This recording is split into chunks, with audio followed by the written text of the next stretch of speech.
Ja, sehr geehrter Herr Bundesminister. Federal Minister, colleagues from the Länder Ministry, and dear colleagues from the industry.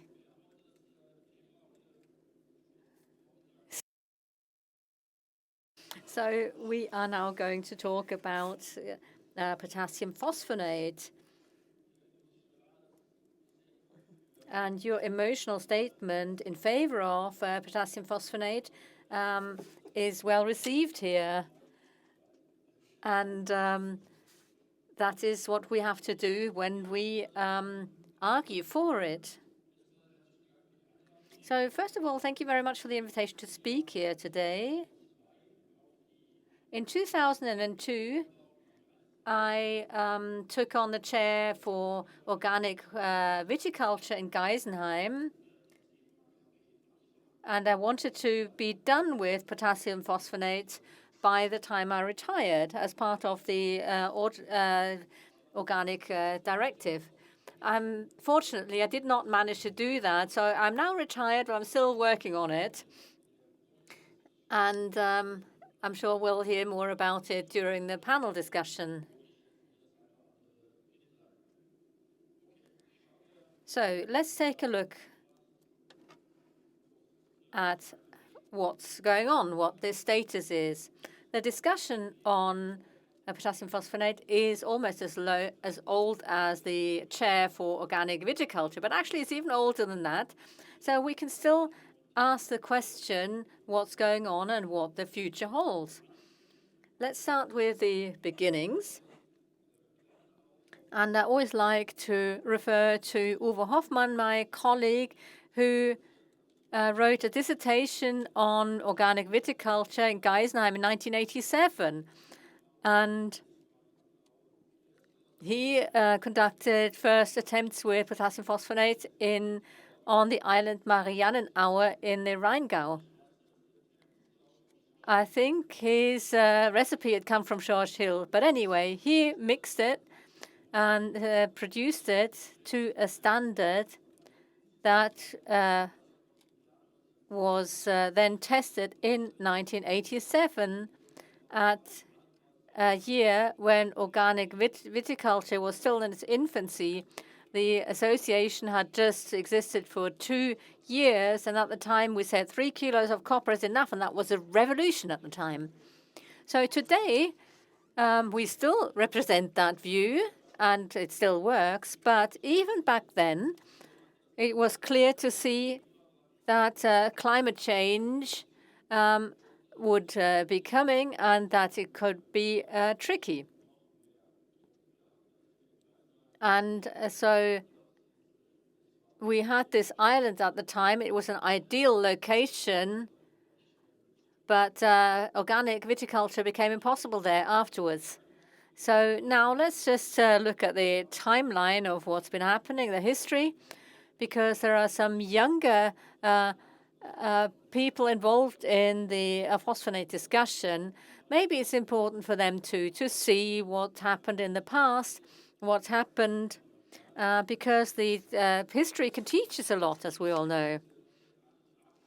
So in 1988, the working group on organic agriculture was founded, and this was also when the first draft was made for which later became the European Directive on Organic Agriculture. Then in 1995, there was an important meeting or conference in Frick in Switzerland on the question of the approval of potassium phosphonate. And so in Switzerland, the same discussion was already going on too. They also did some research on potassium phosphonate as well, both in terms of the question of residues and effectiveness. So result was unfavorable for this application of the German Association on Organic Agriculture to approve potassium phosphonate. But At the time, the crop protection laws had something in it that was called plant fortifiers. That was a special type of substance.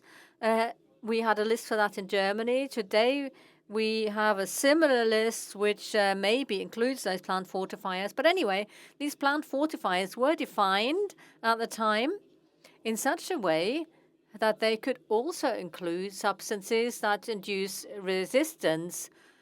And this also went for phosphonate.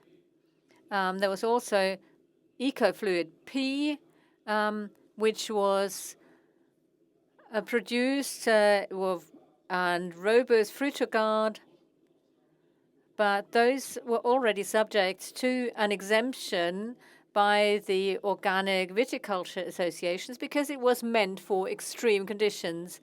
In 2013, there was an application to approve potassium phosphonate as a crop protection product, and it was approved. And that was the end of its application in organic viticulture. And it was there was an application to add it to the Annex 2 of the European Organic Agriculture Directive. I remember that there was an article by Gaston Grant on the characterization of phosphonate as an inductor of resistance. However, there was also another level, which was that of the direct effect. And so it was never quite clear whether it's a fortifier or a resistance inducer, because that's exactly what we want. In organic viticulture, we want the vine to be strong enough to defend itself. Sometimes when I talk to lay people, I describe it as a kind of inoculation or vaccination, which strengthens the vine to defend itself. And then we all know what happened in 2014. And then in 2016, we had the first disaster year in Germany. This was extreme.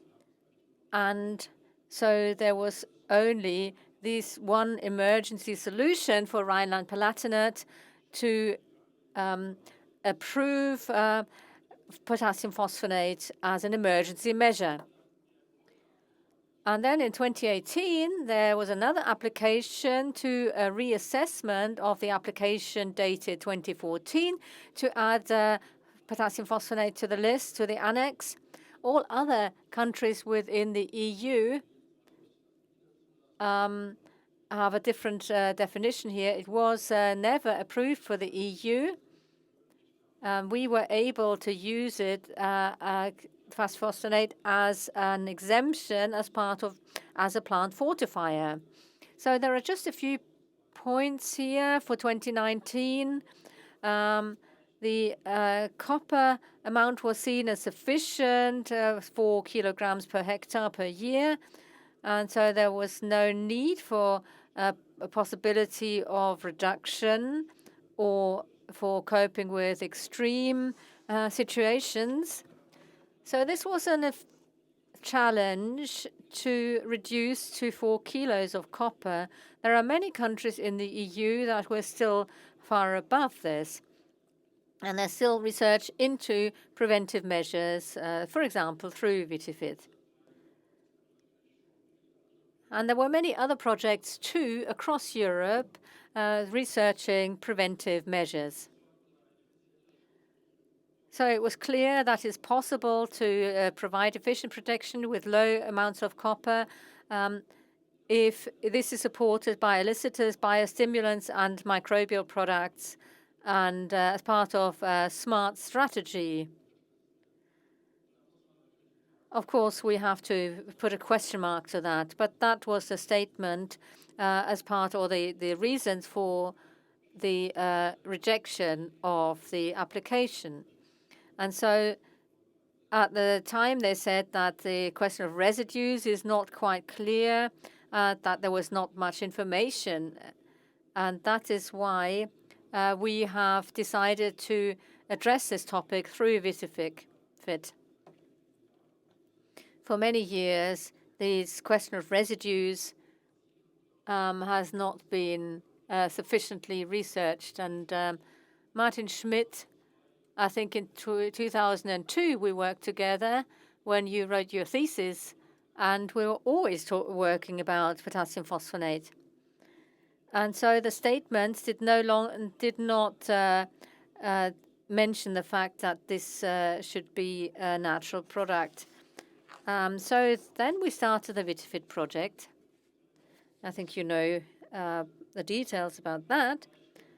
And you know that in Area A, the development and optimization of plant crop protection strategies were predestined to including some attention being given to potassium phosphonate. At the time, sometimes colleagues from research institutions from Italy or France asked me whether we would be interested in taking part in copper reduction projects for organic viticulture. And I always asked them whether they were also planning to use potassium phosphonate. I never got a response to that question. So there was complete rejection of that topic. And this has been happening for 30 or 40 years.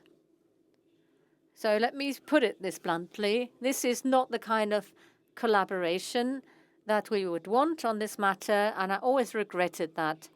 Of course, there were some people that individuals that we could collaborate, but as soon as we asked for potassium phosphonate, they were not interested.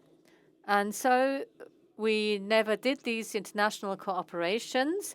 I took a strong stance here. But in Germany, we continued. And now VitiFit is able to take a closer look at potassium phosphonate.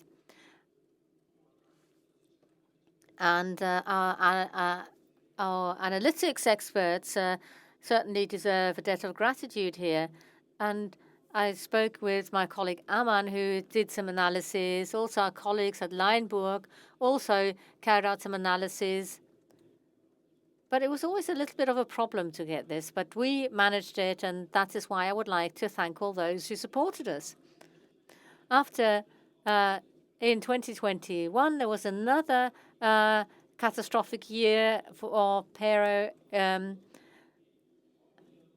and we needed to have another application. And in 2024, a high-level group was compiled by EU Agricultural Commissioner Wojciechowski and Ralph Diaz gave a keynote where he mentioned potassium phosphonate. This is not always what everyone wants to hear, but it's important to keep at it. So for potassium phosphonate does meet with a lot of resistance. I once thought that I'd broken through this barrier, but then it was reinforced again.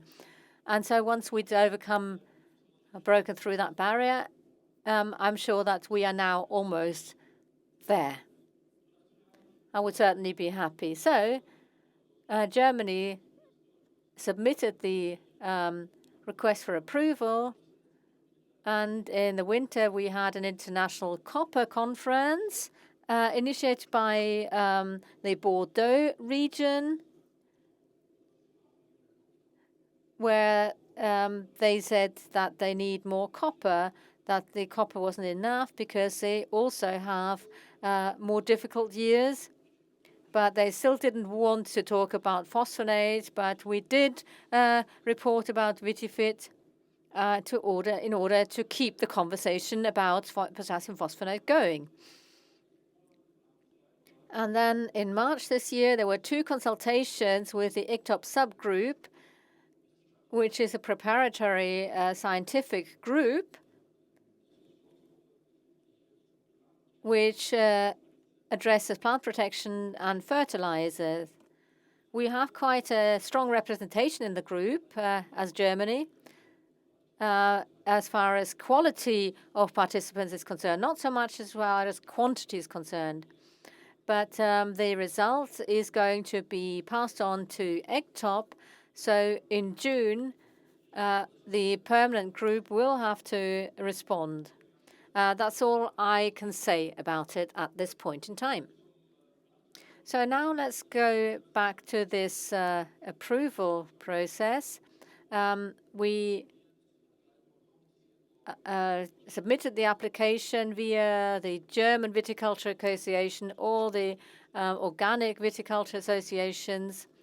And in November 2024, a report was submitted to the EU, including a status report on the scientific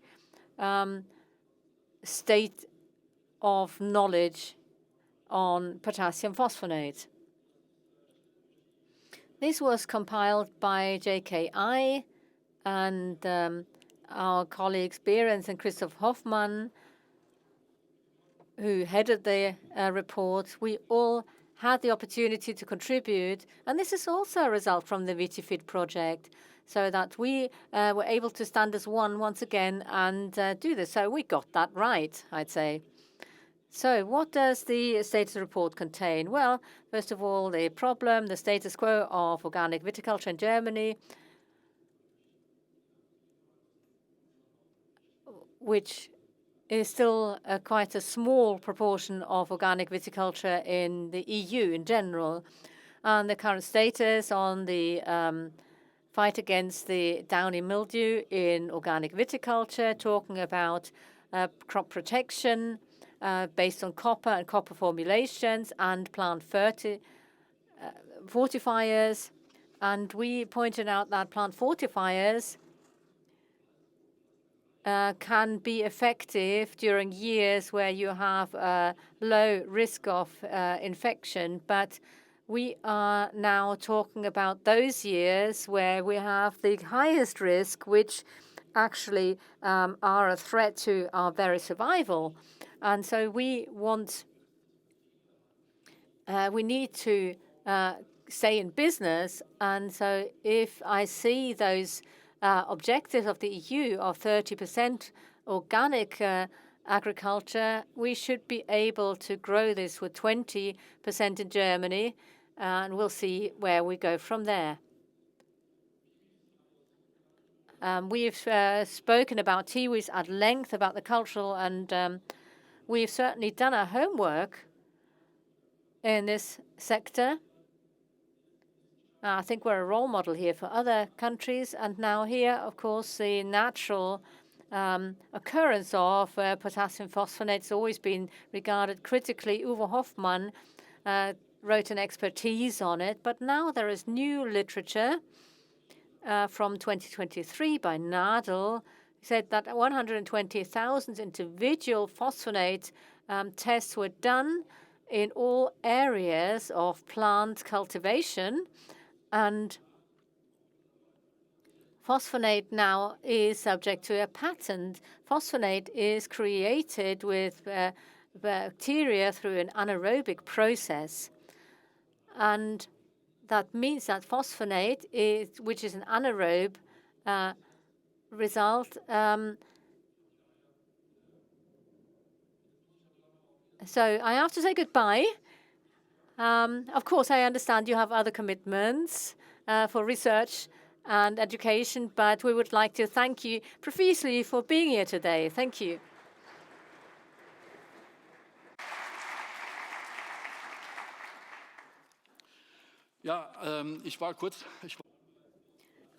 So I was talking about the natural occurrence of phosphonate.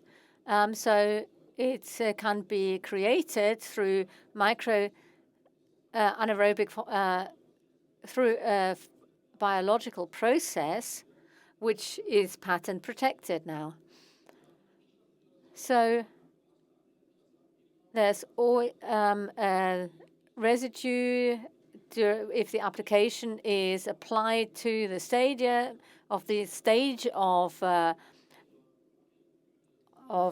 growth, and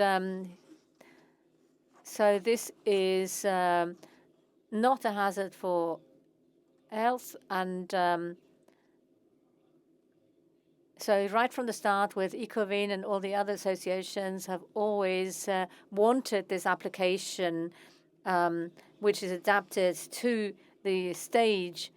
And we also said that copper, unlike copper, it is less of a hazard for health, and we don't have to talk about its effect on the organisms in the soil.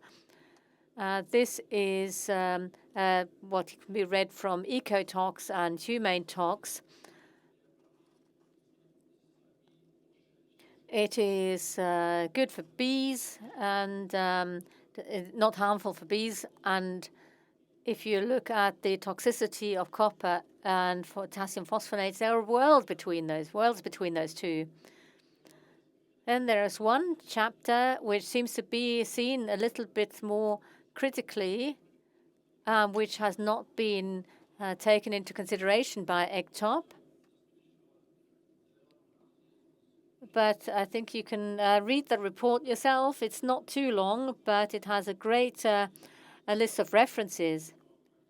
And I think I would like to conclude at this point because I am looking forward to the panel discussion. And so is it a never-ending story? I hope yes, but we don't know whether it's going to be an ending story yet. So thank you very much for attention and for giving me the opportunity as a pensioner to speak to you on the topic.